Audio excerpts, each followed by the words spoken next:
Welcome back. I'm Paige Stover, continuing our conversation with Brian Doherty. Brian is the author of the newly released Getting Paid to Wait: Bigger Social Security Benefits the Simple and Easy Way.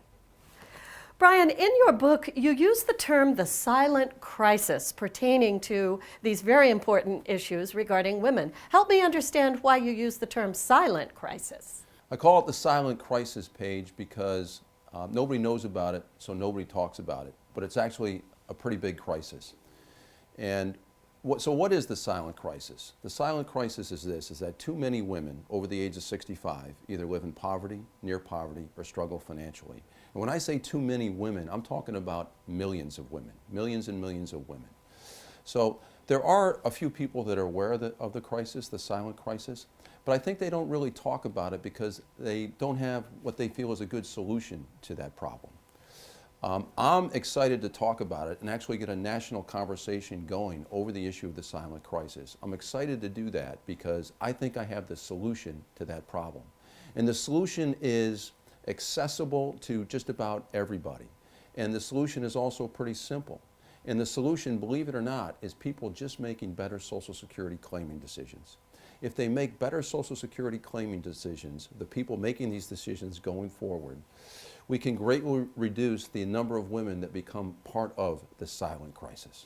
Brian, you also state in the book something that I found most intriguing, which is that the husband's claiming decision is probably the most important decision that the wife will make during her lifetime. Yes, I say that the husband's decision is one of the most important financial decisions in the wife's lifetime.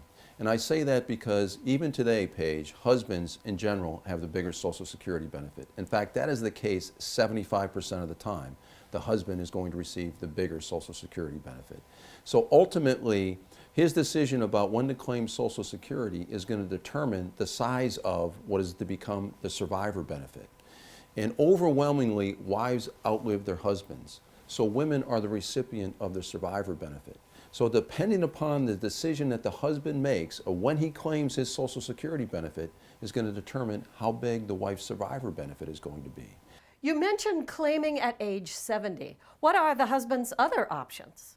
Well, he can claim it any time between the ages of 62 and 70. I recommend whoever has the bigger benefit wait to claim until age 70. And like I said, 75% of the time the husband has the bigger benefit, so I recommend he delay as long as possible, ideally to age 70, because that is the age he will maximize the size of the benefit. But he could claim as early as age 62, or any age in between that, from 62 to age 70. But if he claims at age 62, he is going to receive the smallest benefit he can receive from Social Security for the rest of his life. And then after he dies, he's going to leave his wife with the smallest survivor benefit. And a lot of times, if the husband claims at age 62, that small survivor benefit is not enough. And it's not enough for the wife to make ends meet, and she ends up struggling financially. In fact, that's the reason why a lot of widowed women become part of the silent crisis, because her husband claimed his benefit too early, and she ends up suffering the consequences of that poor decision. So Brian, if I understand you correctly, by delaying the Social Security claim to age 70, the husband maximizes his income benefit while also maximizing her survivor benefit. Absolutely. That's exactly what I'm saying, Paige. And I think that every married couple, when they're going to make their Social Security claiming decision, they should also consider how they can maximize the size of their survivor benefit. And again, and I would sound like a broken record on this point, but overwhelmingly, wives outlive their husbands. And wives are going to be left to live on the survivor benefit. And whoever receives the bigger benefit, whatever spouse is going to receive the bigger benefit, should try to delay claiming that as long as possible, ideally till age 70. And if they do that, they will also maximize the size of their survivor benefit, which is going to be critically important in the life of the surviving spouse after the first spouse dies. And we know by now that there's a very high probability that the surviving spouse is going to be the woman or the wife. If I made, or my husband made the decision to claim at 62, and then I read your book and realizes that that maybe isn't the best decision, is there anything he can do to change it? Well, you have a couple of options.